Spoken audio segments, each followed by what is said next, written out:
IVM. Hi, everybody. Just wanted to ask everyone for a quick favor. We're running a brand survey right now and would really appreciate it if you could let us know what you think about the advertising on IVM. Go to ivmpodcast.com/survey and do let us know. As part of this, we'll be selecting 10 random participants and sending them some IVM swag, so do fill out those surveys.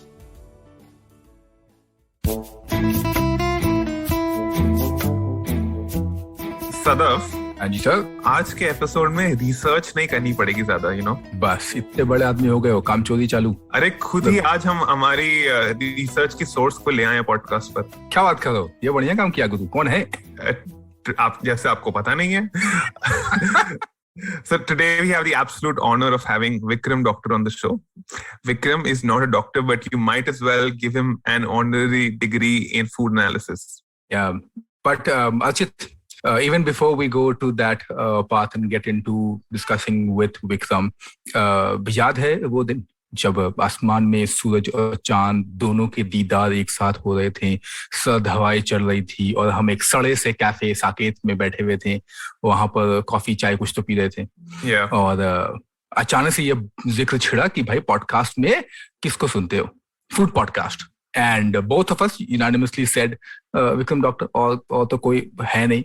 And that, my friend and everybody who's listening, and Vikram, of course, you as well, that gave birth to Naan Curry podcast. We were like, we are going to have Vikram Doctor is there, and then we will be the next Vikram Doctor. But we can't be Vikram Doctor because there's only one Vikram Doctor.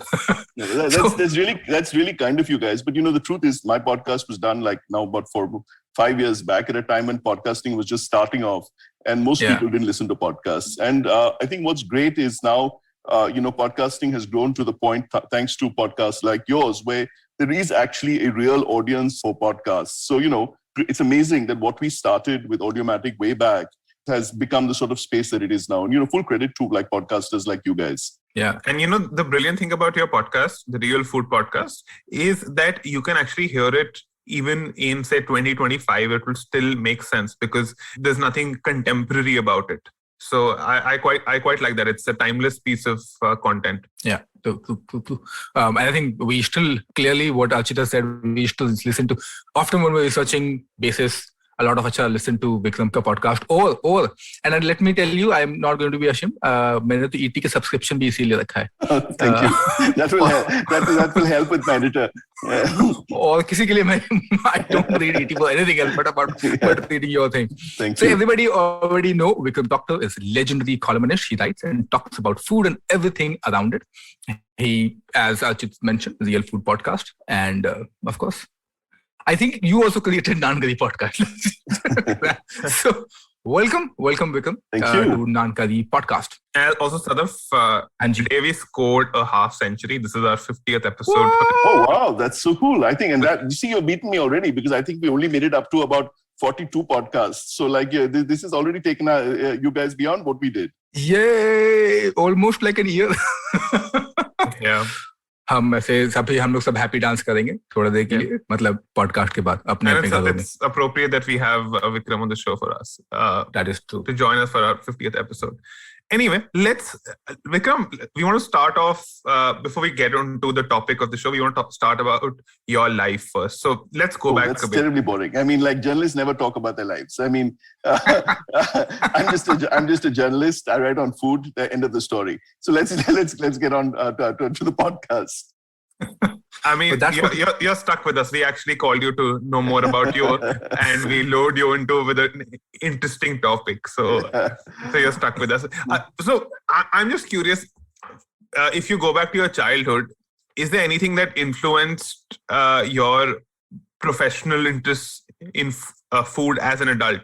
Do you spot any behaviors, occurrences, environmental factors that made Vikram today? I think one thing that helped was that I come from two communities. My father is Gujarati, my mother is from Kerala. So already in that sort of family, you have multiple influences. You have clashes, people fighting over like their way of cooking food, things like that. I mean, my father was typically Gujarati. Basically, he felt like there shouldn't be any other vegetable other than potatoes. Whereas my mother's family, came cooked a far wider range of potatoes as well as fish and things like that. So there was always a certain tension over food, which made me aware that, these sort of food issues really matter to people. Food is not just what we eat, it's what we bring to it in terms of our histories, our emotions, our past, all sorts of things. And also growing up in Bombay in an apartment block meant that you were automatically exposed to all kinds of foods. I was exposed to the South Indian auntie above me. I was exposed to the Parsis who lived above, two floors above. Everybody, kids at that time, went in and out of each other's houses, and automatically there was this sort of cross exposure, which I'm sure guys like you also had, right, growing up. Yeah. Not maybe like the South Indian and then the Parsi uncle and all the people. I think Delhi in that department is a little piche, because when you live in Bombay, you have various kinds of community.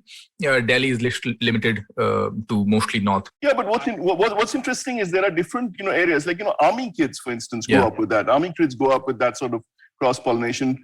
Kids who grew up with parents in the railways, again, have this sort of thing. I keep coming across people who've simply, because of their childhoods, have had this amazing exposure to different kinds of foods and cultures. Yeah, absolutely.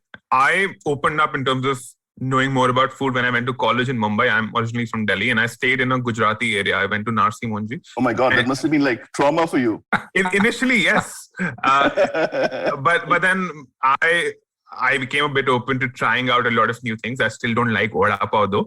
And of course, in college, you have people from all over the country. So talking to them, talking about their culture, food culture, really opened up things for me. I mean, just outside, that whole Narsi Monji and all those colleges over there, there's an amazing range of street food guys, right? And you would have had so much exposure to all the creativity of Bombay street food, because I honestly think that the line of street food stalls outside that all those colleges in Juhu is one of the sort of great like informal cow gullies of Bombay. Yeah, and coming from Delhi, I only knew like 3-4 kinds of dosas. If you be in Delhi, typically go to Sagar, Navedyam, and we knew masala dosa, uttapam.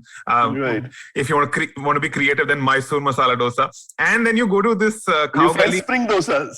Yeah, you'll find spring dosas, zini dosas, Shezwan dosas. There's hundreds of dosas. So it's just something else. So, I mean, Delhi has a few of these things now, which is 99 dosas. Actually, Delhi's creativity has come in momos. Delhi has pioneered tandoori momos, which is like, in a class by itself. Yeah, I was about to say that. So before this, I used to live in Malviya Nagar, and close to my house, there was a really small shack kind of a shop they opened up, and literally there are only 2 people can stand in the shop kind of place. And there they were doing 99 kinds of momo. Yeah. And there was, of course, tandoori, but there was Afghani, there was chettinad, and there was, I don't know what not. They just stuff things in and then bake it, grill it, or just steam it, and then becomes, and also because when you're doing it, bake, grill, and steam, and fry. So there are 4 categories in itself. And then all these fancy stuffing. It got shut eventually, like within like 1 or 1.5 years. It's like an algorithm. You add, like you decide how do you want to cook it, and then you decide what kind of sauce goes into it, and then you decide what kind of chutney you have it with. Oh, well, so there's so many variations. That's what the chefs do. No, street food is fascinating because of this constant, pressure for creativity to get new people, new things, and it's not all expensive. I mean, like one of the most amazing types of street food which I've come across in Bombay has been Chinese bhel. Archit, did you ever try Chinese bhel? I have. Chinese bhel. Yeah, Chinese bhel is actually fascinating. I mean, for those viewers who have been unlucky enough not to be exposed to Chinese bhel, actually Chinese bhel is a street food salad.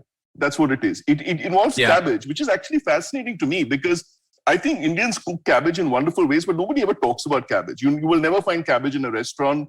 It's a very home sort of thing. And I actually think Indians cook cabbage probably better than most cultures in the world, but we never celebrate our cabbage dishes. Whereas Chinese bhel is basically strips of cabbage, stir-fried with a little bit of so-called Shezwan sauce, and then it has sort of kurkure thrown over it. Yeah. And that is it. It's a kurkure cabbage salad. It is amazing. I'm curious because you mentioned you've lived in Bombay since a while, since forever. So 2 things. First, of course, what do you think these kind of innovation, like where the idea germinates that, let's try this? And second is also such kind of food. How do you see that in a social space, like a class divide wise? I think that basically, street food is pure competition. You're always competing against, somebody next door. And because it's cheap. I mean, street food has to do multiple things. Okay, we have this sort of glamorized idea of street food as something where we can go and indulge in. But we have to keep in mind that street food is actually basic food for lots of people who live in cities. And there is a whole range of street food which is like that. While you get all the fancy grilled and deep fried street food, there's also dal chawal. There are all these aunties who come to Bombay with these big steel dabbas of the dal chawal and will give you like a full meal, one plate. But at the same time, I mean, street food is one of the little joys that people have. So it doesn't cost very much, and it's something you can indulge in, whether you're a penniless student or a penniless worker, or even if you're a rich person who just wants to slum it now and then. So, but there's always this push to do something new. And I think the student thing is interesting because some of the other places where I think a really interesting street food culture has emerged has actually not been in big cities like, it's no longer big cities like Bombay. It's actually cities like Kota and Indore, where you have this whole culture of the tuitions. I mean, the cramming schools. All these small towns which have become like centers for people to go and study for their IAS, IIM, and IIT exams. Have all these young people who are sitting there bored, nothing else to do but study and eat, and street food. So I actually think the really interesting street food is coming now from places like Kota and Indore. Oh, nice. Yeah, I remember, Archit, if you also, we did an episode with Kunal Vijayakar, and I was asking him the same, not the same, I was asking him that how to define street food, because, you've been exploring street food since a while. And what you mentioned, right? Street food is not just fried food, but also chawal dal. Yeah. And he said the same thing. He said, anything which is on the street is street food. Absolutely. You can't define that, acha, ye fast food hai, ye deep fried hai, to he street food kehlayega, otherwise nahi kehlayega. Yeah. Nice. One thing you mentioned, Sadaf, about class divide. So this was a shock for me when I went from Delhi to Bombay. In Delhi, typically street food, like roadside golgappa stalls, chaat stalls, were not frequented by the uber rich. But when I went to Bombay, I observed that in the same Mithi Bai Vada Pav stall, you could see students coming in, and in the evening, you'd see expensive BMWs parked outside for people to try those Vada Pav. So that's a slight difference I noticed in Delhi and Bombay food culture. But I think Delhi historically had a different sort of attitude towards street food. I mean, people like Madhur Jafri write about it. Yeah. Like for instance, because people lived in these large houses with multiple families, every now and then you would call a chaatwala from Old Delhi to come and make street food in your house for the whole family. So there was a slightly different attitude towards street food. You wouldn't go to the street, you would get the street to come to you, which is somehow very Delhi. Yeah. I remember I was having discussions with somebody from Old Delhi, and he's little aged, and he was saying the same thing. He's like, hum to bahar jate hain, the. We were rich enough. We called all these Pani Puri guys to come over and make chaat for the whole family. Right. So yeah, it's a very, very Delhi thing. So one thing that Archit mentioned earlier was the algorithm. Not an algorithm, but similar to that, which is you also started as a restaurant reviewer, saying, and I think back in days, restaurant reviews actually meant, or food reviews actually meant really good food reviews, unlike nowadays, which is everything is good. But then you evolved to this very nuanced, analytical, and investigative food writing, a food journalist. It's like there's a criminal crime journalist, whatever they're called. You're in that where you're doing food history, but from a very different kind of angle. So how does that happen? Because for somebody like me who also love researching new things, so one of course is saying that to read you, but what's the beyond thing? How do you get into that sort of space where you're finding not just reviews, but also beyond that? See, Sadaf, I got very bored with restaurant reviewing very fast. Partly that's because of Bombay, because honestly, I don't think Bombay has really interesting restaurants. I mean, this is heresy, I realize this. But the truth is that the really crazy rents that anybody has to pay in Bombay sort of preclude the creation of really interesting restaurants. So that's one problem. So you were just dealing with the same kinds of pretty boring restaurants. But after that, I also got bored because, I felt bad to some extent. I mean, going to a bad restaurant, so that you've been a chef, even a bad restaurant has a lot of effort going into it. Yeah. There are people involved. And I just felt like, who am I to come here and say like, crappy things about a place that does need to have crappy things say about it. I couldn't go there in all honesty and say something good. So that was one. And at the same time, I also found that restaurants were a really the food was a really interesting way to start conversations with people. Yeah. Most people are always happy to talk about food in one way or the other. It's also a really interesting way to talk about food with people who are actually not used to talking. So for instance, women, working class people, all the people who are marginalized in our normal discourse. But food is one thing that brings everybody together. Yeah. So I found that talking about food and writing about food was a really interesting way to bring together all these people, voices, aspects of society that were just not getting covered in other places. Yeah. So when you started it, and this is really interesting, this would be interesting because when you started doing the background stories, everything about food beyond food review, how many people were there? Because now there are a lot of people, everybody's interested, but how many people were there like-minded, where you can go and bounce off your ideas saying, hey, how true is this? But, so that's the thing is, there have always been people writing about food. It's just that they've not always been, looked at as food writers. Mm-hmm. For instance, there were always anthropologists like R.S. Khare, who was writing about food in Indian society. There was a whole range of agricultural scientists, who were writing about food in very technical terms in terms of agriculture. But I found that, if you want to research something like, say, potatoes, which you just did a podcast about a few weeks back, you should just actually call the people at the Central Institute for Research on Potatoes and talk to them and get fascinating insights. So, there were people who were writing about travel, but actually talking about food. So actually, there was a lot of food writing about food in many different ways. Many novelists actually deal with food. I don't know if you remember with Midnight's Children. Midnight's Children actually ends in a pickle factory. In fact, it's odd that all three Indian books that have won Booker Prizes have all involved food. I mean, Midnight's Children ends in a pickle factory. The God of Small Things is also largely set in a pickle factory, and The White Tiger is about a halwai. I mean, so to me, that's an interesting example of how food is instinctively. All these novelists who wouldn't consider themselves as food writers understood that food is a way to illuminate different aspects of Indian society. Absolutely. And, Midnight's Children actually gives us a good segue into our next topic, or into the meat of this podcast. So let's go back to 1947. Right. India attained independence on the back of this great Bengal famine, which killed nearly 3 million plus people. Right. And as you write, Nehru made a very rash statement in 1949 saying that we shall live on the food we produce after 2 years or die in the attempt. So, Vikram, paint us a picture of the kind of food-related challenges in front of the Indian government at that point of time in 1947.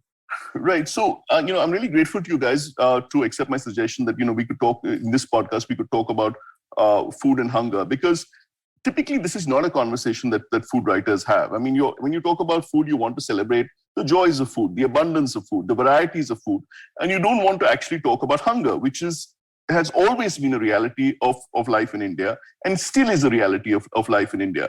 And even I feel a bit awkward talking about it. It sounds a bit preachy. At some point, you start sounding preachy and telling people do this, do that, etc. It's actually something that people like you, Archit, in your wearing your hat as a public policy specialist, would do, talking about hunger indexes and malnutrition and issues like that. But I have more recently started to realize that this is a conversation that is too important, with apologies to be left to public policy people.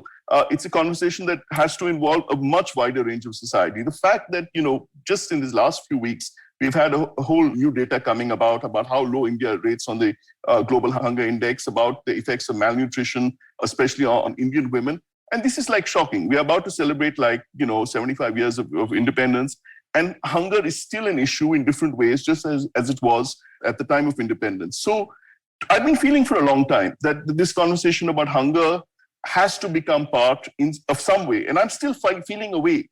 As I said, talking about hunger doesn't mean you can't talk about the food served in a 5-star hotel or about street food or something like that. I mean, all these are valid forms of talking about food.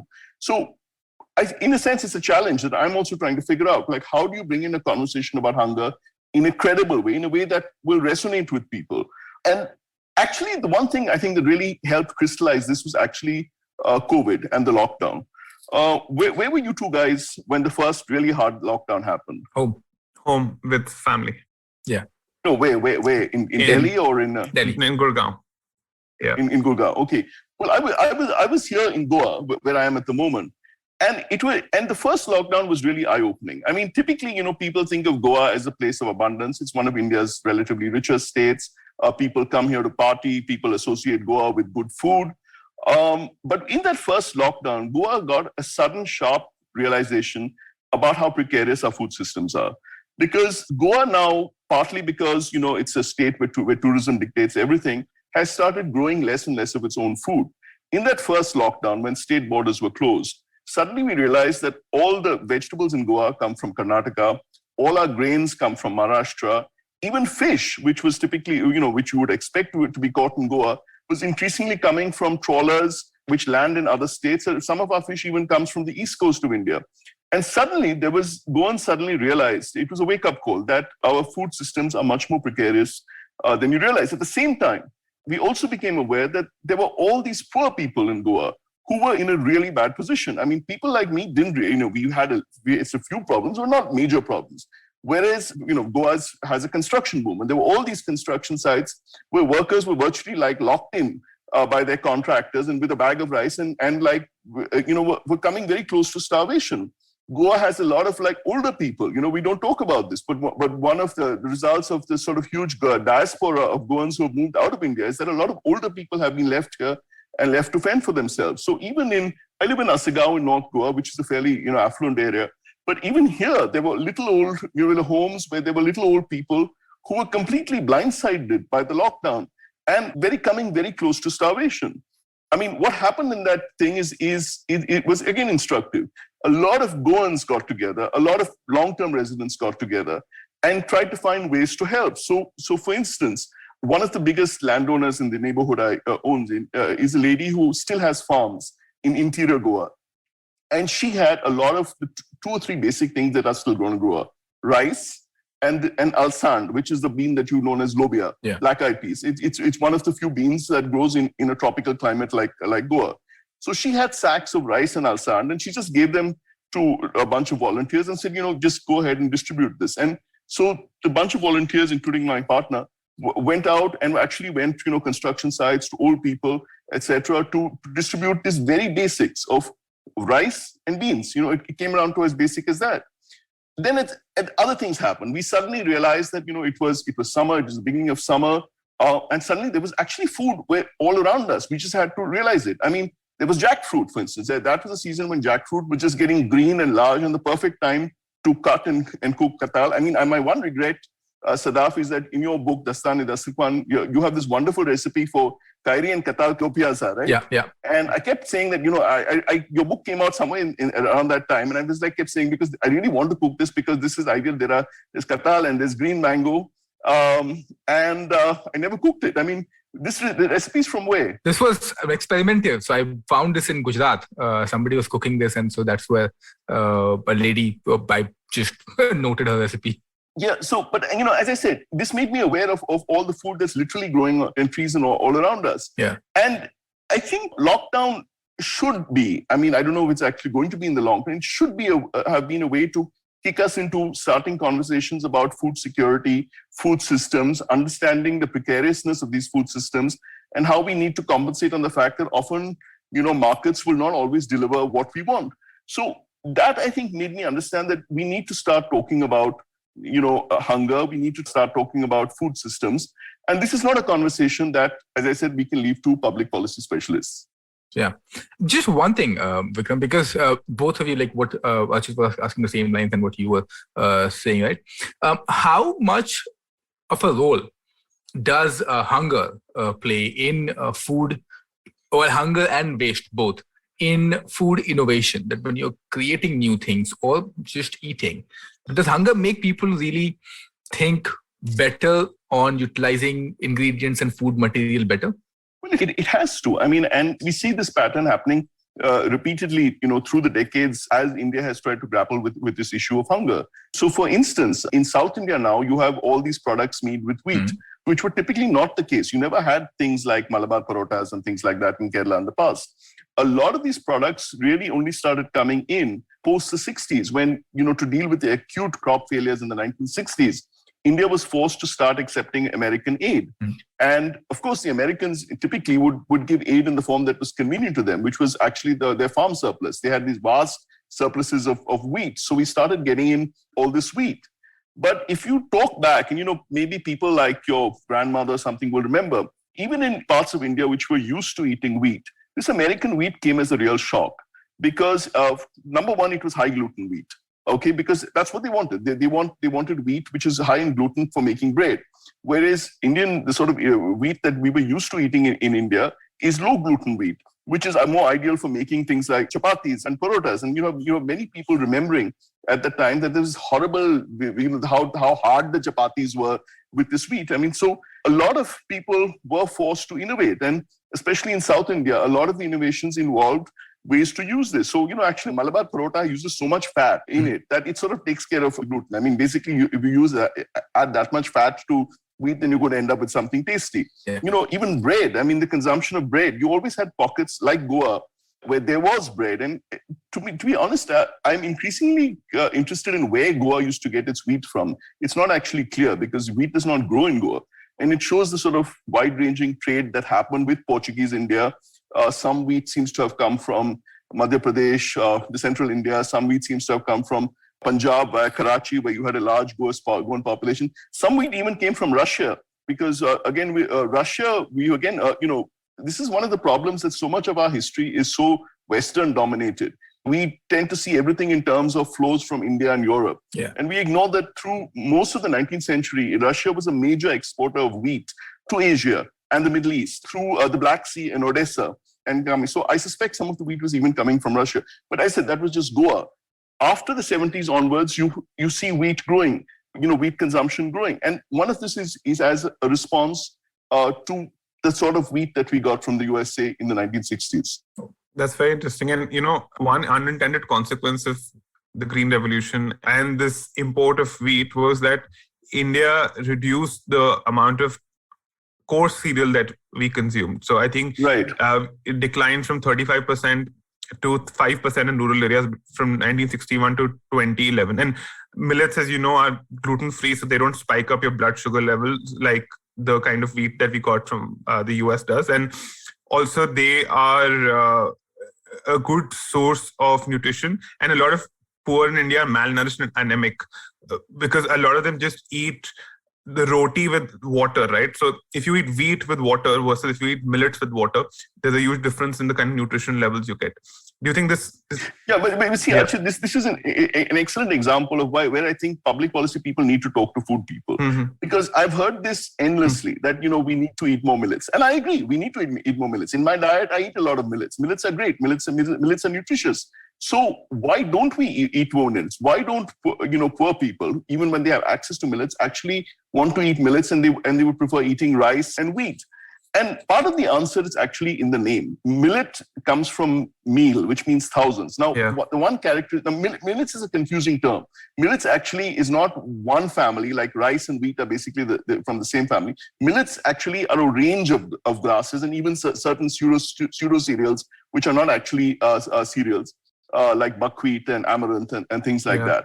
But the characteristic about most of them, not all, but most of them, is that the seeds are very, very small. That's why, and so millet comes from meal, which means thousands. Each head of a plant called millet would have thousands of these tiny seeds. Now, what is the consequence of so many tiny seeds? It means you can't mill them. You can't remove the seed coating. Okay? With wheat, what makes white bread so acceptable to people is that you can mill off the husk, leaving just the starchy part. Okay? And yes, this makes wheat less nutritious because a lot of the nutrients are in the things, but it also makes it more digestible. It makes it easier to eat. It makes it more pleasurable. One thing we all take for granted is that we all have access to dentists and we have great teeth, hopefully, but a lot of poor people don't. And historically, the problems with teeth are why a lot of poor people instinctively went for like softer grains when they had access to it. Another great example is the spread of maize around the world. Okay, maize is a crop of the New World, and it comes to Asia and India sometime in the 17th and 18th centuries. And very rapidly, it looks like maize displaces millets. There are actually references from British writers who talk about maize, because these are two crops that grow in very similar ways.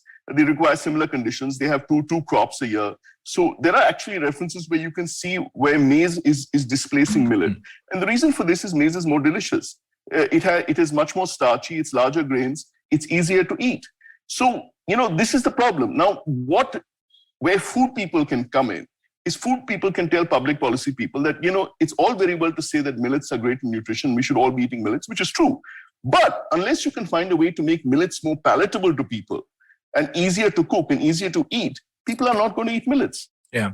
Have you tried cooking with millets, Sadaf? I have since past 5-6 months, I have replaced rice and kept only millet. But it's not easy, right? Not you have to do tweaks. Yeah. I mean, you have to add more water. Sometimes it works. You have to do Andhra. You've seen called ragi sangati, which is a mix of rice and ragi. Millets. Sometimes you have to mix up the grains.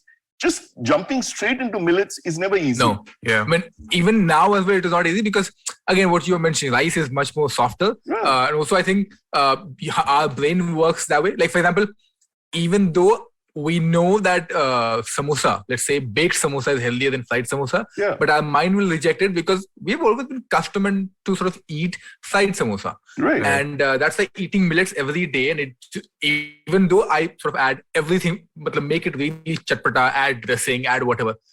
And yet mind kind of refuses it, saying, no, it is very harsh on your palate. You might feel hungry, even though it is nutrition. But yeah. So this is, I said, the millets are a great example of why I think public policy and food people really have to talk to each other and find ways to make millets acceptable to people. It's no good going and telling people you have to eat millets. People are not going to do it. Is this the reason why you think 2022, they are saying, is the year of millets? Yeah, they've been saying this for a long time. But listen, unless people make a conscious effort to understand what millets, and I said millets are not the same thing. I mean, ragi, for instance, is very different from the others. Ragi is actually softer. Ragi doesn't have this problem of being very coarse. But on the other hand, ragi has another problem. It becomes very gluey. Yeah. Like when ragi cools, it's delicious when it's hot.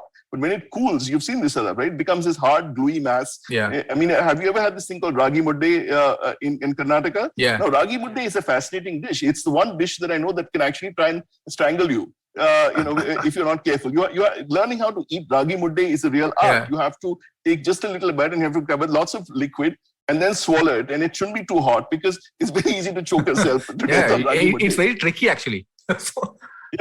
Full marks to people who. So I don't do it. I mean, there's really great food people in Bangalore called the Bangalore Utta Company who actually gave lessons on how to eat ragi mudde. You need lessons on how to eat ragi mudde. As I said, it's one food that can take its revenge on you if you're not careful. That's why I make sure that I am just boiling ragi. So two other grains that I think, apart from quinoa, like quinoa and couscous, I think the other millets also like ragi and kodo. So they're also really soft. Of course, there's samak as well, but I think ragi and kodo are healthier, also softer. But you need to maybe not. You need to know how to eat. And maybe not necessarily make the flour of it and then put ghee on it. Right. Vikram, is there also a cultural insecurity in India when it comes to food? For example, we could say that we ate a lot of bread because the West ate bread and the West is a superior civilization. Do you think that influences food choices as well? To a large extent, yes. I mean, and it's true. I mean, certain types of food are seen as aspirational. I don't think this happened in India as much as it did in other parts of Asia. For instance, in Japan, there was a very conscious effort on the parts of the Americans when they were occupying Japan after World War II to market wheat, which was conveniently American wheat, as the superior to Japanese rice. And because the Japanese were starving at that time, they had little options. So, the idea of white bread, and if you've ever had this very soft, pillowy Japanese bread, that became aspirational. Even ramen noodles, which we now see as so typically Japanese. Wheat noodles were not actually common in Japan at all. They used to eat buckwheat noodles, which again is a type of pseudo cereal. Yeah. But ramen, which we all know and love, is a product of the post World War II years when the Japanese were pretty much forced to eat wheat. So yes, that has happened to some. I would like to think that in India we still like our rice and roti. I mean, we haven't entirely gone down the bread route, and there's nothing wrong with bread. I mean, the thing is we need to appreciate all these things for themselves. Absolutely. Yeah. On that lovely note, we'll take a tiny break. Hey everybody, it's been a great week on the IVM Podcast Network. On Advertising is Dead, Varun explores brand experiences in a post-pandemic world. He's joined by Arun Srinivas and Shravat Aluru. On Smarter with Sid, Siddharth reviews the YouTube Shorts funds and details its strengths and challenges. On Marathi Kitki Tun, Dr. Rajiv and Manik Deshmukh reminisce about the close relationship between bicycles and childhood. On Say No to Drama, Chetna decodes the drama around the expectations and their resultant disappointment. Do follow us on social media. We're IVM Podcast on Twitter, Facebook, Instagram, and LinkedIn. And remember, if you're enjoying this show or any of our other shows for that matter, please do tell a friend. And finally, we'd like to thank our sponsors this week, Cred, Bank of Baroda, Quarter, CoinSwitch, Kuber, Flay Coffee, Intel, Kotak Mahindra Bank, and Oxfam India. Thank you so much for making this possible. Mudde is also up north, like Uttarakhand, right? I mean, ragi. Ragi mudde, yeah. They have a kind of ragi porridge, like nachni porridge. Even in Goa, ragi is one of the key grains in Goa. It actually grows locally. So they're actually delicious ragi breads, ragi dodol, ragi sweets, which are traditional to Goa. Ragi is actually a very key grain for very large parts of India, partly because it also stays very well. Yeah. And then you're right, it's harder to cook roti also with ragi because it sticks to the pan, and I mean it's harder with jawar and bajra as well. But yeah, for women in the kitchen, typically women are in the kitchen. Right. It's more time consuming and challenging to create ragi or millet rotis for multiple people every day. And that's actually a really important point, because you bring in, because again, this is one of the problems that I sometimes find with the public policy approach to food. It does not look at who is actually making the food. Correct. And what is convenient for them. Correct. And this is actually not just a public policy thing. Even food writers are guilty of this. For instance, in recent years, I've seen many people talking about the value of traditional Indian vegetables. They were saying like, why don't we cook more things like banana flour? Why don't we cook more things like jackfruit? And I agree. I mean, this is important. As I started off by saying, during lockdown, we realized the importance of jackfruit. On the other hand, have you actually cleaned jackfruit? Have you actually cleaned banana flour? Sadab, you have done it, right? Not banana flour. Jackfruit, yes. Banana flour, I think, is a different ball game altogether. Banana flour is a completely different ball game. I mean, you have to oil your hands just as you have to oil your hands for katal. But also, each little flower has two parts actually that are inedible. Which so for each tiny flower you have to keep picking like that. And I'm like all these people. I love banana flour. I love anything made with mochar. All the Bengali ways of cooking banana flour. But all these people who say that, yes, we should be eating more banana flour, my response is, have you cleaned it? Are you going to clean it? And it's very important to realize this because, we can talk about food solutions, food policy, etc. But unless we keep in mind the people who are actually going to make the food on a regular basis, many of this, just won't work out. Why should, women be stuck with really laborious ways of cooking food when there are simpler ways? I mean, women don't want to be stuck in the kitchen. And, the fascinating example, I'm going to segue a bit over here. As I said, I'm half South Indian, so this is something that gives me great pride and joy, is what I call the rise of the idli.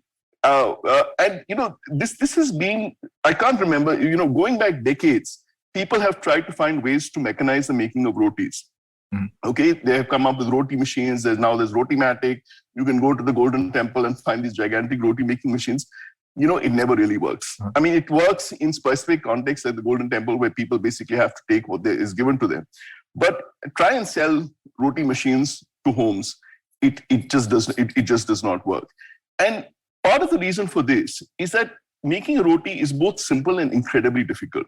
I remember speaking to Naomi Duguid, who's done this wonderful book called Flatbreads and Flavors, where she looks at flatbreads across the world. And she says that honestly, the simple chapati roti is one of the most complicated things she has ever come across, despite having made flatbreads across the world. And the reason is because everybody is used from their childhood to having a roti made exactly the way they want. Somebody would like it slightly puffed out, somebody would like it slightly burned, somebody would like it a little soft. And the people who have been making rotis have been making rotis all their lives. And they know how to make it perfectly. And any roti machine is basically competing with perfection. And it's not going to happen. So, and each roti has to be made individually. So despite all our technological prowess, we have still not been able to mechanize the making of a roti. It is still incredibly time consuming. It is still incredibly time consuming of the work and labor of lots of women and the poorer people we employ as servants. Okay, compare that with idlis. Idlis is actually a different ballgame altogether. Idlis, when for up till around the 70s, people outside South India barely knew idlis. It was something that was vaguely you knew from, as I said, you had a South Indian auntie, maybe who was a neighbor, you'd be lucky to get idlis. But today, you can get idlis across India. Dhabas now are as likely to serve idlis as they are to serve rotis. In North India, as much as in South India. In Goa, I can go out and, there are people who are making idlis, not great idlis, but they're making idlis over here. And the reason for this is idlis were able to mechanize for two inventions. One is the wet grinder.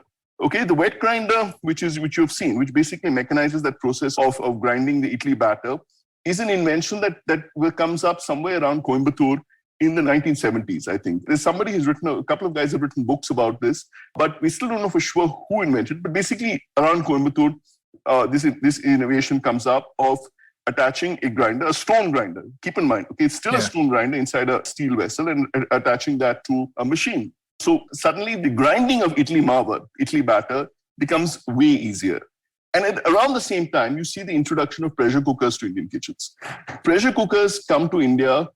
There were early models in the 1940s, etc., but they really only come in around the 1950s and 1960s when certain innovation, because pressure cookers in the early days were extremely dangerous things. People were scared of them with very good reason. Even up till, when I was growing up, there were stories of pressure cookers exploding and things like that. But 2 or 3 innovations happened. One is the rubber gasket was perfected, and also the fuse, which would melt when the pressure got too high. These 2 inventions from the 70s onwards really made pressure cookers safe to use in the house. And then people realized that if you just take the weight off, a pressure cooker works as a steamer. Yeah. So suddenly, you had a machine to make the idli batter, and you had a machine which you already have anyway for cooking dals, which could also make idlis. Idlis was scalable. Rotis are not, to put it in management talk. And idlis have triumphed. Yeah. Simply because they were easier to make in the kitchen. They took away effort from people in the kitchen. Yeah. And that is the secret. If you want an innovation to work in Indian kitchens, you have to make it easy for the people who are actually cooking. Yeah. I think... So Devdutt Patnaik, who was also on our show, he mentioned something very interesting. He said that if you compare India with the overall West, in India, everything is swad anusar. When it comes to food and when it comes to religion as well, everybody worships their own god. Everybody has their own way of perfecting roti. My mother would have perfect roti for my family, and somebody else's mother would have perfect roti for their family, which is perhaps why something like a roti maker doesn't work in India. Yeah. But I mean, the counter to Devdutt is a very good friend, so he won't mind my saying it, is that then how does he explain the idli? How does he explain the use of the idli? I mean, people are also willing to experiment in certain fixed ways. I think it's confusing. I still don't understand. Are we adventurous eaters or are we not? I think it's a bit of both. We like innovations, but innovations within a framework. Too much of a change is somehow jarring, goes beyond a frame. And what do you guys think? Sadaf, you've been a professional chef. Yeah. How accepting of innovation are Indian eaters? I would say it depends on the state to state. For example, I would say Bangalore is very open to accept things. Gurgaon is open to accept new things. Delhi isn't. I always keep telling people that Delhi people like food. They hog food. They don't appreciate food. So in that sense, innovation is limited. However, I think innovation is coming in the delivery of it. Right. So, for example, you're making a croissant. Right now, you don't really need a dough. There's a machine doing that job. Even the folding thing, there's a machine doing that job. With the invention of deep freezer, you can store your croissant batter or the croissant mix for months, right? So that's what I remember speaking with a couple of, I think last year, 2019, with Chef Saransh Goyla. And he was talking about that he experimented, he tried this one biryani, which was 6 months old. And that was kept in deep freeze in airtight container. The idea was also that, I don't know who was inventing this, but the idea was to convince, can we keep such kind of food? And biryani being really greasy and all that, right? Can we keep those food in airtight container, which lasts forever? And he said 6 months, and the innovator was planning to do a 1 year thing. So I think in those sense, there was innovation coming in, really nice ones. But then of course there were a lot of failed innovations, which you mentioned about Roti Maker. Yeah. I have personally experienced that. I don't like Roti Maker. Neither do I like that automatic roti kneader. It's good for bread, what you mentioned. It's good to make breads, but I don't think it really works to make when you're making a roti. Yeah, but this again, this is where we look at time. Sadaf, don't mind my saying this. Look at the examples you just gave me. You said Bangalore, you said Gurgaon. You're only talking about metros. Yeah. I mean, there is so much more to what is happening in food outside the metros. Sure. And to me, honestly, some of the most fascinating examples are actually not coming from the metros. Are coming from small towns, from from the roadside dabas, things like this. I mean, there's this amazing innovation called tandoori chai. Have you guys ever had this? Yep. Tandoori chai, as far as I can make out, seems to have come up along the dabas outside Pune. And from Pune, it's been spreading across the highways across Maharashtra, and it's coming to Bombay, but actually only the outskirts of Bombay. And, just to explain what a tandoori chai is, I mean, it's chai, which is then put in a kulhad, but a superheated kulhad. I mean, a kulhad is put in a tandoor until it heats up. And then the chai is poured into it, and it sort of froths up and takes on some of the earthy flavors. It's a bit of drama, I mean, to be honest, but it's also some taste, and it shows how people, are willing to get innovations, but it's still chai. Yeah. It's not they're pushing them too far. So, I mean, innovations are possible, but you have to respect the people who are consuming it. True. I can talk about Ranchi, for example, and they're also coming up with a lot of, because I was there, I grew up there. So they also come with a lot of various kinds of innovation of not just cooking food, but storing food, serving it. Like tandoori chai is, I would say, what is in drama, right? I would say it's a way of serving it. How you want to serve the whole thing. I think, and also I think. Sadaf, here's where I want you to tell us a story, because in your book, one of the most beautiful stories is the one you start off with about how your grandmother invented an aloo salan without meat, and I think that's a story that people need to hear. Yeah. Oh, even I didn't know this. Oh, I mean, apart from the book, even you haven't narrated it on the show. So it was a funny thing. Before my birth, we had a Peer Baba. This is a story from Sasaram, Bihar. I will be there sooner than later now during Diwali. So my grandmother had this Sufi Peer Baba who always used to come almost every Thursday, Fridays. And because when Peer Baba is coming, you need to feed him something. And I, again, call it a stereotype or whatever, but I think Muslims have something with Fridays. Fridays ko meat banna. Period. Also because weekends. So weekends hai, so now you eat non-veg food. So Peer Baba ko bhi, when he used to come for lunch on Fridays post his namaz, Jume ki namaz, then you will get the food. However, this one fine day, he came a little early, one day in advance, and we were not prepared. Now, because we were not prepared, what to do? And also because Peer Baba, so you can't really say, oh, nahi, kuch khane ko nahi hai. Peer Baba also always used to carry his own roti as well, called besani, ya phir besan ki roti. But we made that, and what Nani did was quickly whipped up aloo, because potato is in abundance, right? And again, I think in the last aloo podcast, we did discuss that if you want to feed in mass, then you need potato, and also tastes good because gravy. So that's what happened. But then she also said, okay, because Peer Baba, we'll add some other things, which is dry fruits and fig and all. And that sort of complemented, because there's a little bit of sweetness and then there's a little bit of chili in that, the whole thing. So I think that the innovation is that I connected, he was hungry. Now you don't have meat. What would you do? You serve this with really nice roti. Yeah.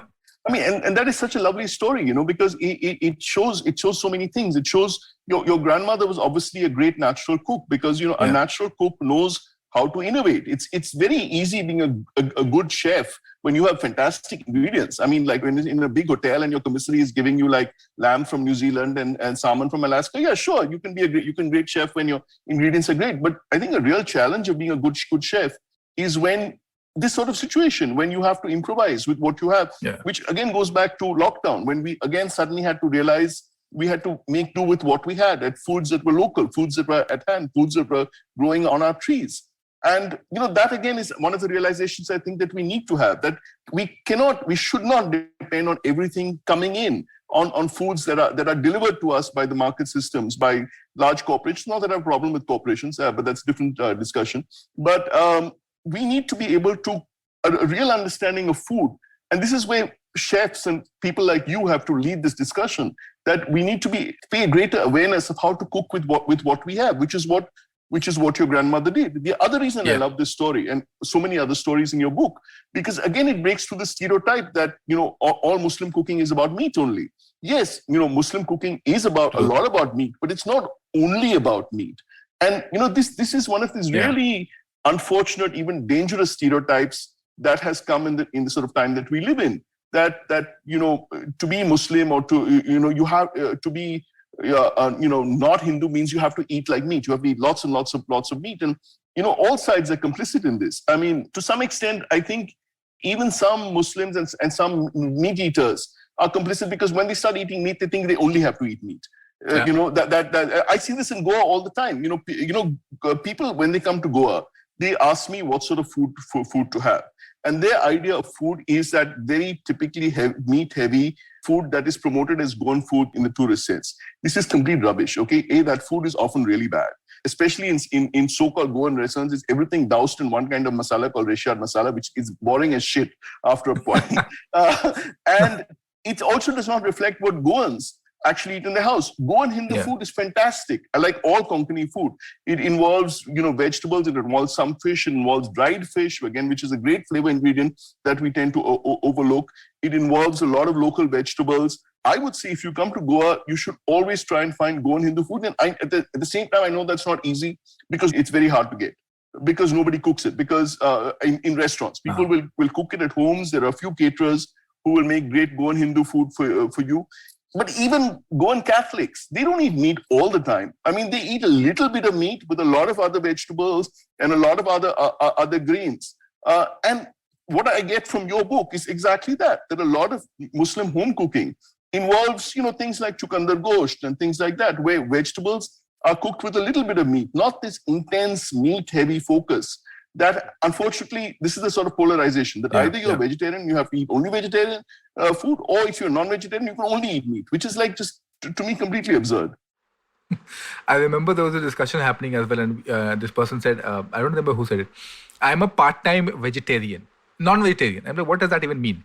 So person said that I don't eat meat every day. So I said, I don't eat meat every day. There's like only select 2 days or 3 days maybe in a week. But I never call myself a part-time non-veg or part-time vegetarian. I'm like, I am non-vegetarian because I'm eating meat, but not like I am somebody who loves dal. I am somebody who loves my vegetables, but also of course meat. So it's an interesting, I think it's a debate for a different discussion altogether. Vikram, you talk about the origins of the term non-vegetarian, which is very unique to India. Tell us something about that. Nowhere else in the world you have this term non-vegetarian. I mean, the term emerges sometime in the 19th century in sort of vegetarian movements in the UK, but it's only in India that it has become a common term. I mean, otherwise, non-vegetarian is a really oddball term. And to me, it is a problematic term because it sort of puts things into a binary straight off, either vegetarian or non-vegetarian. And as I said, unfortunately, it's a binary that even non-vegetarians accept because you assume that if you are non-vegetarian, you have to eat meat and only meat. And so I know so many non-vegetarians would proudly tell me that they eat almost no vegetables, which to me is like ridiculous. One of the joys of being a non-vegetarian is that you can actually eat vegetarian food. True. India's huge range of wonderful vegetarian food. You can also eat something which I personally am getting much more interested in, what I call semi-vegetarian food, which is mostly vegetarian food, which was cooked with just a little bit of meat. Now, I find these dishes are actually very intrinsic, very traditional to India. Sadaf, these are the sort of books that are, some of the recipes you are there in your book. I mean, vegetables, where the focus is the vegetables, but flavored with a little bit of meat. And especially along the coasts of India, especially like Konkan, where we are, these are really important foods for one particular reason. During the monsoon, fish, of course, is one of the main proteins along the coast of India. But we also have our monsoons when fishing pretty much stops simply because of the violence of the weather. Now, and again, along the coast of India, you never really had many other types of meats. I mean, things like, chicken, mutton, etc. were very rare, very for special occasions. Pork was unusual to Goa and parts of Tamil Nadu. But traditionally, you didn't really have other sources of meat. So during the monsoons, people depended a lot on dried prawns, dried fish. And these are incredibly important, especially during the monsoons. They're incredibly important from flavors. Dried fish is a flavor bomb. It's an umami bomb. The lady who cooks for us sometimes makes a dish of pumpkin and dried prawns, which is one of the most delicious things I've eaten. It's just a complete, the dried prawns, just a little bit that she uses, just add this huge umami kick to like the pumpkin. These are also really important dishes because they're nutritionally excellent. I mean, they have all the benefits of vegetables, plus they add the few amino acids that vegetables can't bring in by themselves. They're environmentally great because, one thing anybody who understands the environment realizes that this huge push towards eating more and more meat is environmentally devastating.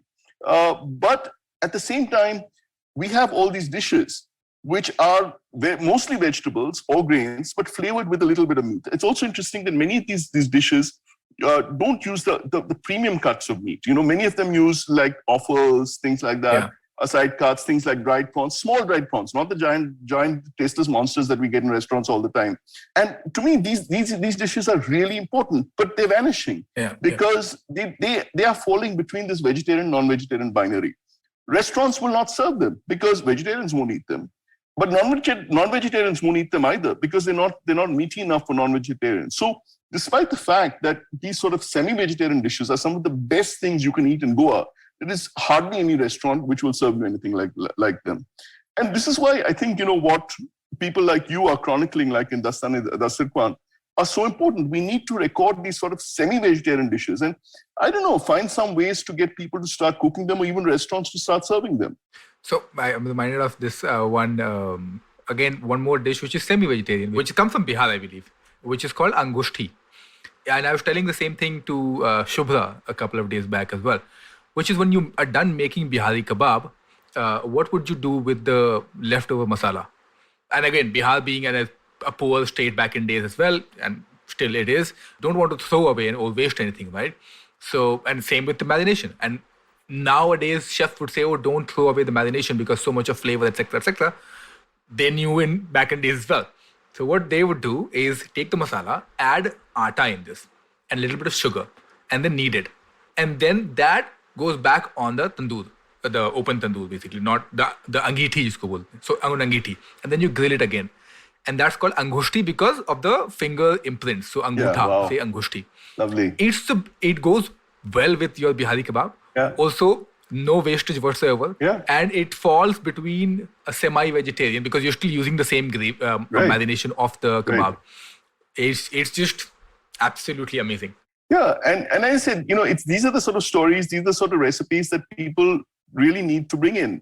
I mean, food wastage is a huge issue in India. The amount of, this is the obscenity. We have starving people, we have people who are severely malnourished, and we have this incredible amount of food waste that is happening in India. Yeah. And this is where, as I said, there needs to be a conversation between food people and policy people and the government to find ways to reduce food waste, to find ways to use stuff that is otherwise thrown away. Yeah. And these are really important discussions. True.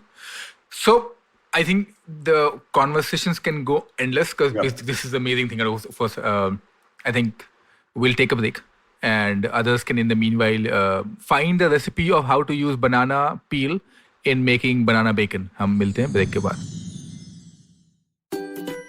Remember the days when our granny used to narrate once upon a time stories? Let's bring back the good old days of moral stories with Storytime Tamil. Hi, I am Ravishankar Balachandran, host of Storytime Tamil podcast. I would like you to entertain and educate your children with stories from Storytime Tamil. Tune in to the new episode sharp at 7 p.m. every day on IVM website, IVM podcast app, YouTube channel, or wherever you get your podcast from. Now, the last segment, and I have this one huge issue with a lot of people. I absolutely have nothing against veganism or vegetarianism. It's absolutely a great thing to do in alternative food options. My issue, however, is what I was talking about before the break about banana bacon or vegan chicken or vegan chicken nuggets, etc., etc. I mean, if you're vegan or if you're vegetarian, you do want to have veg only. And in fact, I think I'll take a step back as well, is when we talk about jackfruit, we say, jackfruit tastes like mutton. No, it doesn't. And the texture is like mutton. What would you sort of say to such fad, maybe? Yeah, now this is actually interesting. That's very important to me because, as I said, I'm increasingly interested in issues of sustainability and also interested in issues about animal welfare. Partly because my partner works on animal welfare. He's a lawyer who works on animal welfare. But also because animal welfare, animal raising, farmed animal meat, which is really what the vegan movement is opposing, is involved in so many issues of environmental sustainability at the moment.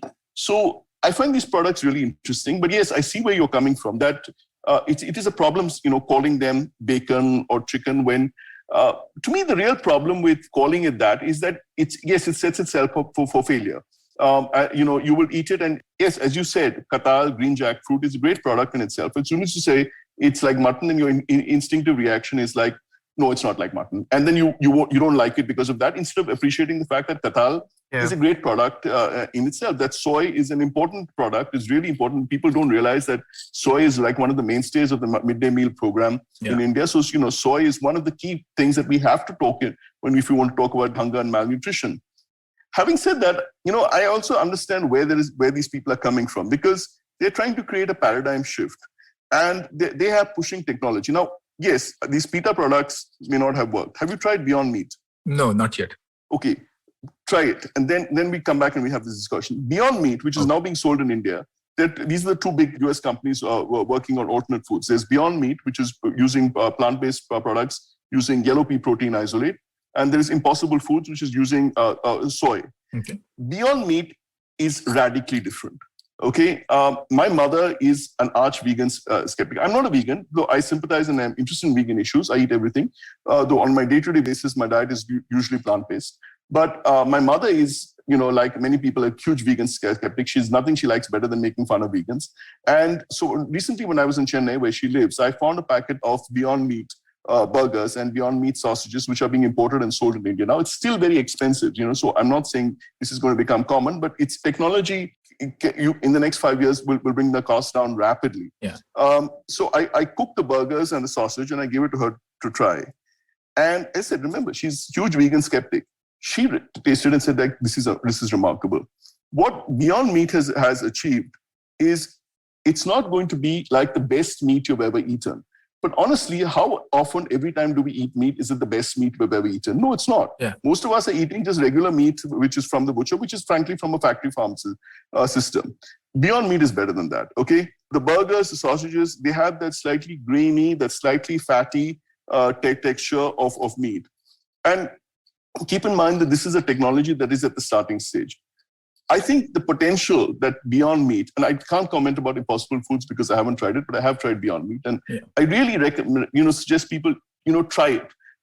People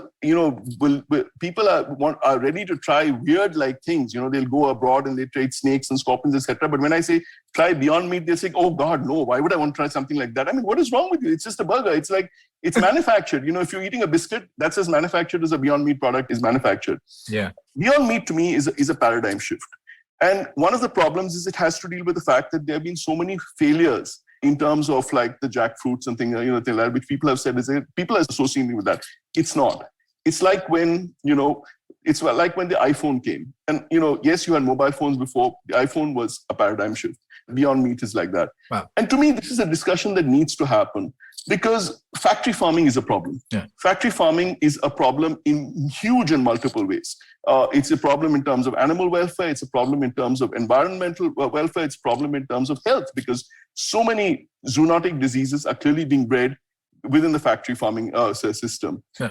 People often, hear about antibiotic use in factory farming. They don't often realize why antibiotics are used in factory farming. We think of antibiotics only in terms of health. Actually, antibiotics also help animals grow faster. So one major reason, this is a discovery that happened in the 1950s in the US.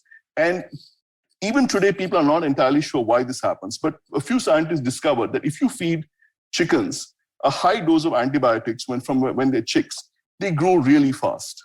Sadaf, you may know this. I don't know if Archit does this. How old is a broiler chicken when it's killed? It's usually lesser than 120 days. 100 is full blown. I think lesser than that. Yeah, a broiler chicken is culled at less than 2 months. Okay? A brinjal grows 4 months. It takes 4 months to grow a brinjal. Yeah. To me, this is one of the things that is deeply disturbing about broiler chicken. And I say this knowing that Archit, you are the big butter chicken like enthusiast, and I don't want to put you on the spot over here. But to me, I said I eat meat. Okay, I'm not going to give up meat. But if there's one thing I suggest people do, and for multiple reasons, is really reconsider broiler chicken. Because A, it's tasteless. Honestly, all chefs will tell you broiler chicken tastes it's like non-vegetarian paneer. Yeah. Okay, we can add great things to it, etc. We can make it taste tasty because you're skillful as a chef. But broiler chicken itself tastes. You compare a good desi chicken which is stringy and this thing, etc. But cooked well with a broiler chicken is fucking tasteless. Okay, it takes less time to grow than most vegetables. Okay, it has this huge amount of antibiotics and hormones in it, which is why it grows so fast. The environmental impact of this is also huge. The last reason is something which is very intrinsic to Goa. Is one thing we're seeing in Goa and right across the coast of India is the plummeting catches. Fishermen are all recording, historically low catches. And the reason for this is that there are these trawler ships. Earlier, fishermen would catch certain types of fish. Traditional fishermen would catch, you'd go out and catch your bangda or your pomfret or things like that. Now you have these gigantic trawlers which are coming up and just scraping the seabed clean of everything, of any kind of a marine organism. And you go to, it's not so much present in Goa because traditional fishermen still have some. You go to places like Mangalore, you really see this in a big way. These ships come with any kind of marine organism. It's all just pumped out and it's just dried and churned up and made into chicken feed. Yeah. Chickens grow on pretty much the rape of the oceans. If you value seafood, don't eat chicken. So I just said, Archit, I'm not putting you on a spot. Please eat as much butter chicken as you want. But this is one thing I think, food people need to talk about a little bit more. Talk about the problems in factory farming and the fact that nobody's asking you to give up meat. I mean, go ahead, have a great desi chicken, eat seafood, eat meat, the meat you want, but eat good meat. And if for the rest of your time, a product like Beyond Meat can help give you, I'm sure, just give it time, you'll have a great Beyond Meat butter chicken. Will you have it? I would not have a Beyond Meat butter chicken, but I would like to have a desi chicken butter chicken. And, interestingly, But why? I'm putting you on the spot here. Why won't you have a Beyond Meat butter chicken? I am personally skeptical of any food that has been designed in a lab. And I might be open to it in future, but right now I'm skeptical. Okay. I believe that food needs to be time tested. Only then will you know all the effects of that particular food item on the human body. See, there's a basic confusion here. Okay? Yeah. There are two types of alternate meat products. Yeah. One is the actual meat analogs, which are, as you said, being grown in labs. Yeah. And I accept that this is the thing that many people are going to have problems with. But this is what is on sale. For instance, it's on sale in Singapore at the moment. Whether this is a scalable product is still very much open. And yes, a lot of people have problems with actual lab, because actual lab grown meat is actual meat, but just grown within a laboratory. And yes, many vegans will also have a problem with that. Beyond Meat and Impossible Meat manufactured foods, they're not made in labs, they're made in factories. If you're eating a biscuit, if you're eating a processed food product, you should be able to eat a Beyond Meat product. There's no difference between them. I prefer not to eat those either. And I don't mean that they were each of them is designed in a lab, or rather each of them is grown in a lab. Their recipe is designed in a lab and it's optimized for one thing, to taste like meat. That I have a problem with, because as you know, I agree with what Sadaf said earlier. Vegetarian food should be eaten for its own sort of value. I love to eat a kebab with rajma, chana, and soy. I wouldn't eat it as vegetarian galauti kebab, but I would eat it because it is tasty in itself and has its own benefits. So I prefer eating these vegetarian alternatives made with local ingredients at home rather than made in bulk at factories. But that's personally what I believe, and my opinion could change. It's not very strict right now. You had a potato podcast. Yeah. Have you eaten Pringles potato chips? I have eaten, but I don't regularly eat it. Okay, but Pringles is a completely manufactured product, and it sells like gangbusters. Quality Walls, for instance. Frozen desserts, manufactured product. They do very well. And as I said, it's not taking away the experience. If you can afford it, if you have the control, yes, we will eat premium potato products. We will eat premium ice cream. But what these products offer us is a chance to give us an alternative to the bulk of the market. Yeah. With all the benefits of environmental issues, animal issues, the health issues that come with it. To me, I mean, this is a conversation why food people need to be involved with it. Mm-hmm. Yeah, I think. And please try the Beyond Meat products when they come. I will try it. I'm open to trying it out. I don't see it as a regular part of my diet for the reasons I told you. But I'm definitely open to trying it. See, when your neighborhood, like Momo guy, starts giving you Beyond Meat momos, the Beyond Meat tandoori momos, then maybe. when it becomes that common, that common and easily accessible. Again, they use soy as an alternative Absolutely. to meat. So they're already doing something. Already doing it. Yeah, they're already doing it. Yeah. So that brings us to our last part, which is one of our favorite parts of the show, which is the underrated, overrated, and favorite part. Okay. So let's start with a slightly less controversial part, which is underrated. Which foods do you think are underrated, Vikram? Okay, so I'll give you one which again links to something we were discussing earlier. You said you did this long podcast on potatoes. Yeah. Did you discuss sweet potatoes? No, very briefly. Very briefly. And not as much as we should have. Yeah, you should have, because you see, sweet potatoes is unfortunately the things which are left out of the conversation in Indian potatoes. Yeah. Because the fact is, India is not a country really suited for potatoes. Potatoes grow only in colder areas of India in a winter season, and then they have to be kept in these vast cold storages, which add another layer of cost to it. And yet, because we have started accepting potatoes as the normal, you have, for instance, one result of the lockdown last year is that the Indian Council of Agricultural Research, just 2 weeks back, has announced that they're developing these varieties of potatoes that can grow in a place like Goa, and they're going to be promoting potato growing in Goa. To me, this is absurd. I mean, I have no problems with potato. Potatoes are great. I said my father felt that potatoes were the only vegetable that mattered. But the fact is that this obsessive focus on potatoes has obscured us to the importance of sweet potatoes in India. Yeah. And sweet potatoes actually are much more important than most people realize. For one thing, they've been here longer. Again, I think in your podcast, you probably talked about the fact that somebody refers to potatoes being consumed in Karnataka and Gujarat in the 17th century. There's a reference in 1675. Actually, it all comes down to one reference by an English writer called John Fryer, who goes to Karnataka, and he writes one line in his travelogue saying that, talking about the people he meets in Karnataka, he says, potatoes are their banquet. Now, this one fact has been recorded and repeated, and it's been taken now as gospel that potatoes were there in the 17th century in Goa. I am very dubious about this for a couple of reasons. The assumption here is that the potatoes came with the Portuguese. This makes no sense to me, because the Portuguese colonial empire never touched on areas where there were potatoes. Potatoes come from South America, but the Portuguese were in South America, in coastal Brazil, which is not a potato growing country. Portuguese colonial empire was mostly in the tropical regions, not potato growing country. The colonial empire, which did interact with potatoes and which did document it as spreading potatoes, is the Spanish. The Spanish encountered potatoes in the Andes. The Spanish took potatoes to the Netherlands, which at that time, keep in mind, was part of the Spanish Empire. And from there, it spread across Europe.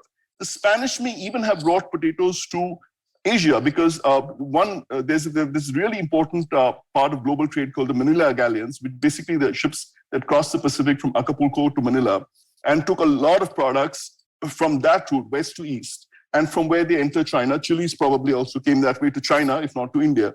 So to me, this idea that the Portuguese spread potatoes is deeply dubious. And you see, the thing is, on the West Coast, all these are the tubers. There are all these kinds of yams, there are all these kinds of kolias, what I call Chinese potatoes, kurka, if you've ever had them in Bengal. To me, it's very likely that what this one English dude did was he mistook some local tuber for potatoes, and that fact has got repeated until even you guys repeated it and said that the Portuguese brought potatoes to India. But secondly, what the Portuguese did spread was sweet potatoes, because sweet potatoes are a crop that actually, not just the Portuguese, sweet potatoes have spread across the tropical world, probably even through Pacific Islanders. For a couple of reasons. It's a crop that grows really well in tropical areas, in hot areas. It grows through the year. It's highly nutritious.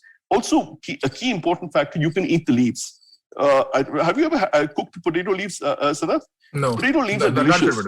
Sweet potato leaves. Sweet potato leaves are delicious. They're delicious and very nutritious. Potato leaves are toxic. Nobody should eat potato leaves.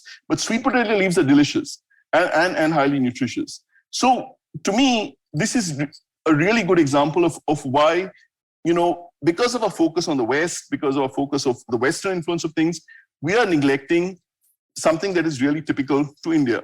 Yeah. And I come back to a little bit, what we said earlier in the podcast.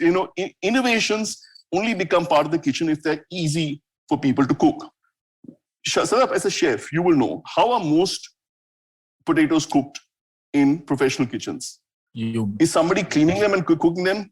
Bullshit. They're opening a big bag of McCain's frozen potato products. right. Yeah, Right. McCain's is an American company that dominates processed potatoes. And if you are eating any potato product, in a large quick service restaurant, I'm guaranteeing you it's come from McCain's or a similar company. Nowadays you have ITC. ITC, fine. ITC, which is copying McCain's. Yeah. Now, what needs to happen for sweet potatoes to become? Sweet potato fries are delicious. Okay, there are restaurants here in Goa which make sweet potato fries. Yeah. And the thing is, McCain's internationally has sweet potato products.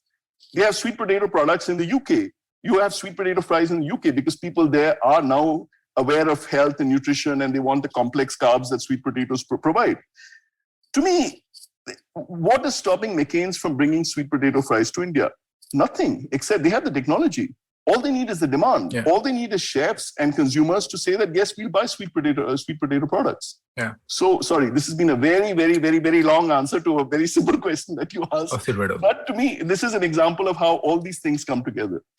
I really love Nigella Lawson's mashed potato recipe with sweet potato. That's absolutely fantastic. Adds another dimension to mashed sweet potatoes rock. Sadaf, I love it. If you want to do one thing for me after this podcast, please come up with a great recipe for biryani with sweet potatoes.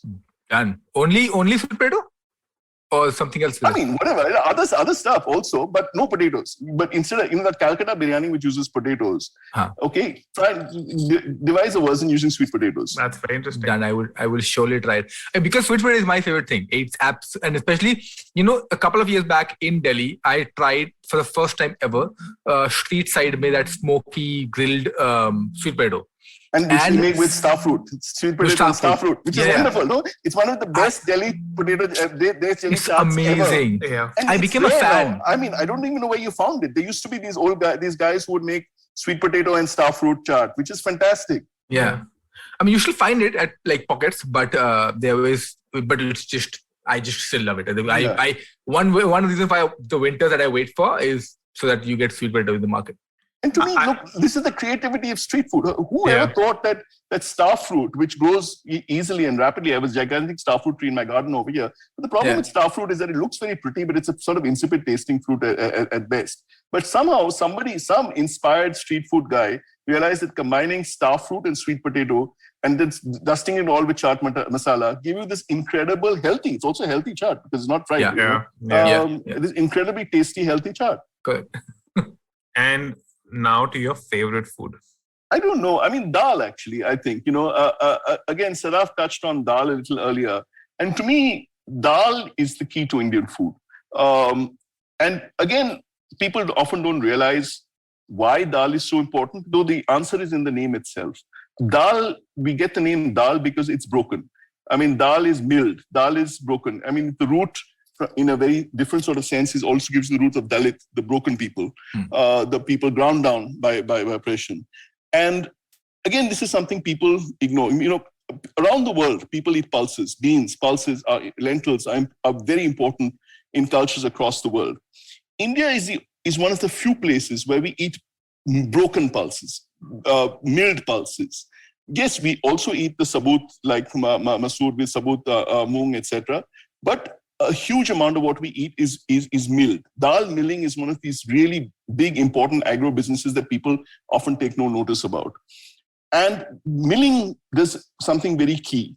It makes it easy to cook. It makes it easy to digest. Yeah. It makes it easy to break down. And Sadaf will know this as a chef. Like when you cook, the difference between cooking a sabut, a whole pulse, and a broken pulse is that the broken pulse will break down and give you that gravy, that sort of liquidy dal, which is really key to Indian food because then we can mix it with rice, we can scoop it up with rotis, and also in khichdi, for example. Again, khichdi is this intrinsic Indian dish, but the reason why we cook it and why it's so digestible is because the dal is broken, and because the moong dal is broken. If you're cooking it with moong dal, it sort of dissolves and becomes more digestible and binds to the rice and gives you that delicious, semi-rice, semi-dal thing, which is khichdi.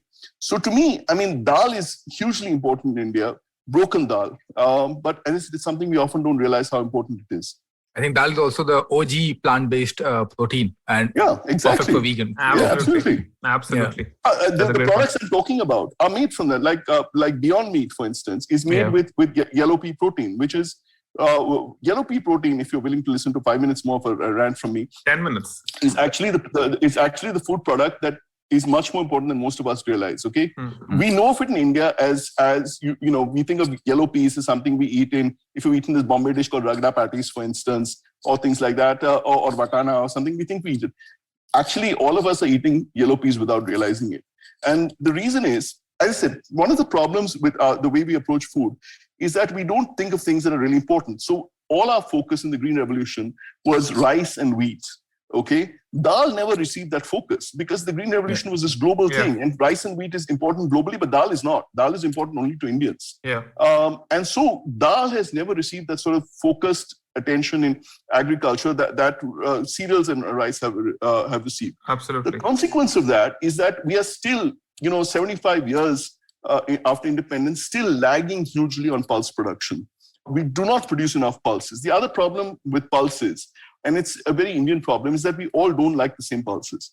Typically, every part of India will eat 2 or 3 pulses, but we will hate the other pulses. Or we will eat it, we will eat rajma if we want to go to eat it, a Punjabi dish, but we won't eat it on a regular basis. We will eat moong in certain ways, we won't eat urad. I mean, everybody has 2 or 3 types of pulse that they eat, and they won't eat the other pulses. So it's not easy getting scale in pulses. This has put the Indian government at a big problem, that we are not growing enough pulses, but pulses are hugely important. So one answer, imports. The problem with imports is that it's easy to import rice, it's easy to import wheat because everybody across the world grows rice and wheat. Not enough people grow the sort of pulses that only Indians eat. Tur dal, for instance. Who eats tur dal apart from Indians? I mean, for some bizarre historical reason, Puerto Ricans eat tur dal, but nobody's understood this why. Otherwise, tur dal is only eaten by Indians.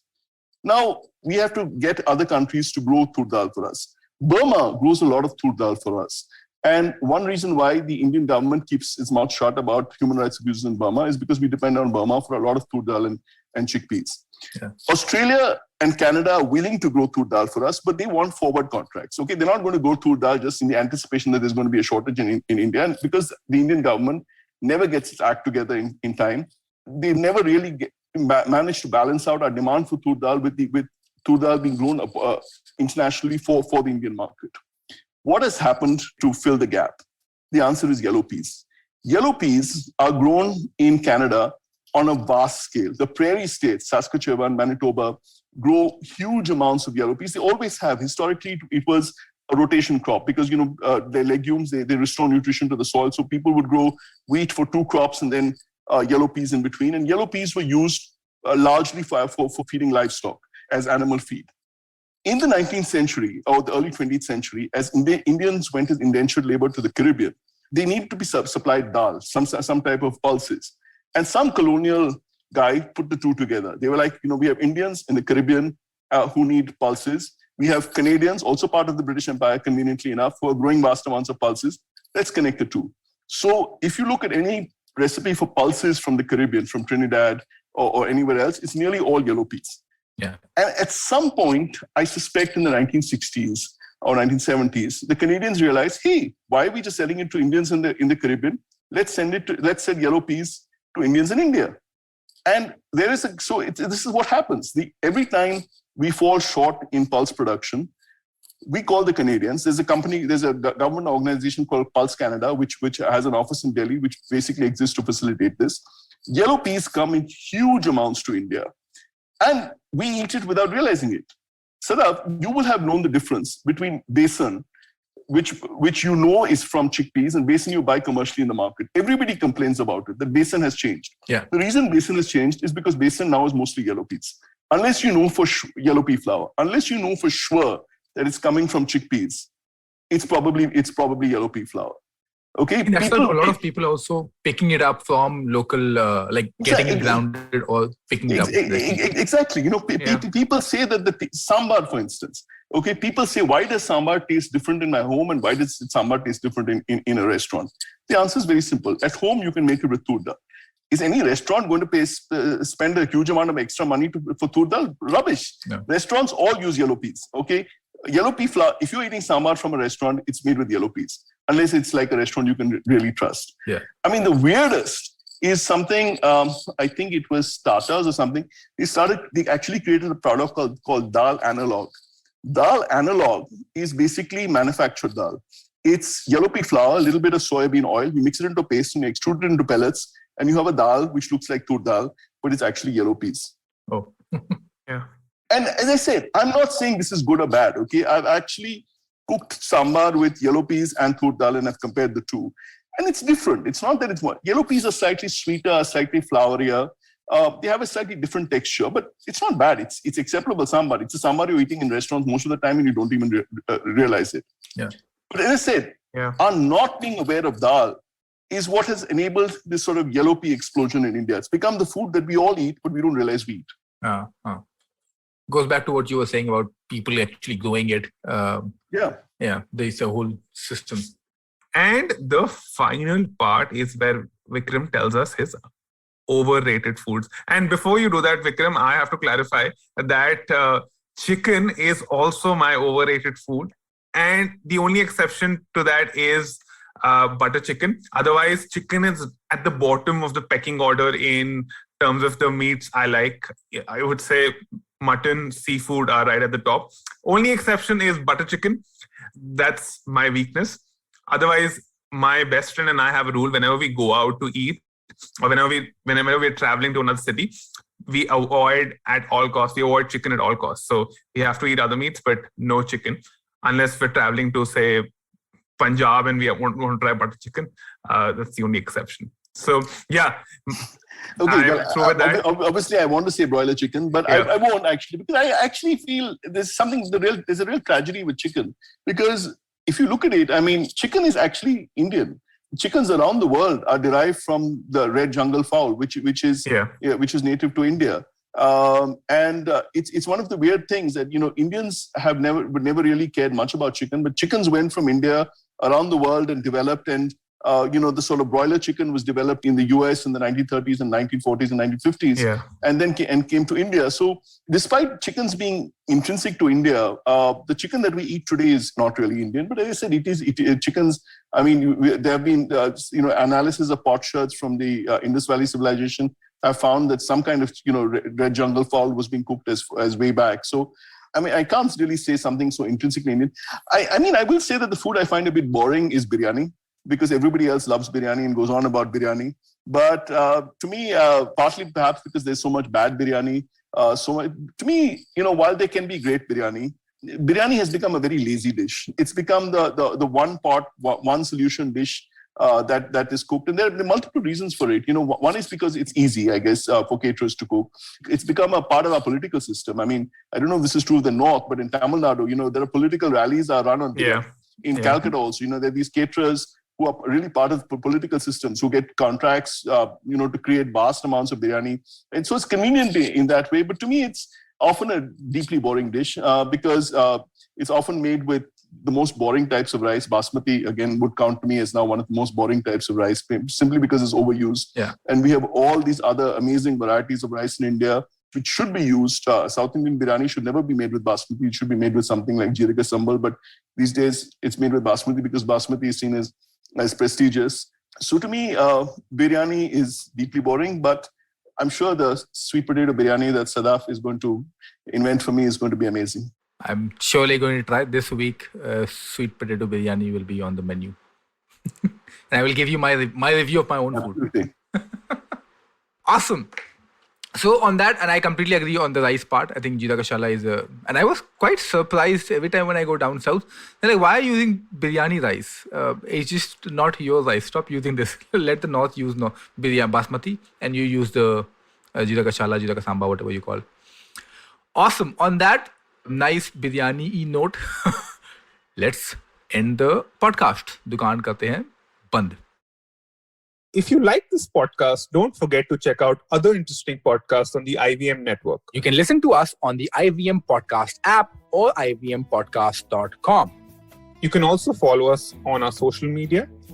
We are @IVM Podcast on Twitter and Instagram. And if you want to reach out to me on Twitter, I am Hussain Sadaf1. And on Instagram, I am Sadaf_Hussain.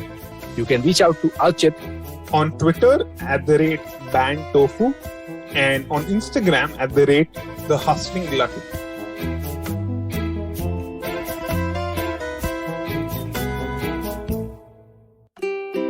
Habits? Routines? How exactly do they help us get better?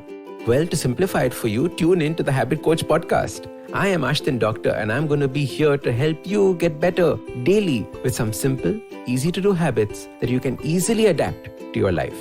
So tune in to the Habit Coach podcast from Monday to Friday because I believe that awesome lives start with awesome habits.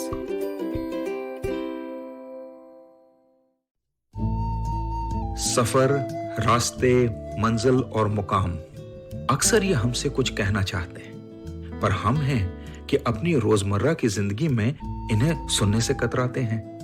नमस्ते दोस्तों, मेरा नाम है केशव चतुर्वेदी और मैं आपको ले चलूंगा कुछ ऐसे सफर पर जहां आपको एक नया नजरिया मिलेगा सफर और मंजिलों को देखने का। आइए इन किस्से कहानियों में डूब जाएं। हर मंगलवार और शुक्रवार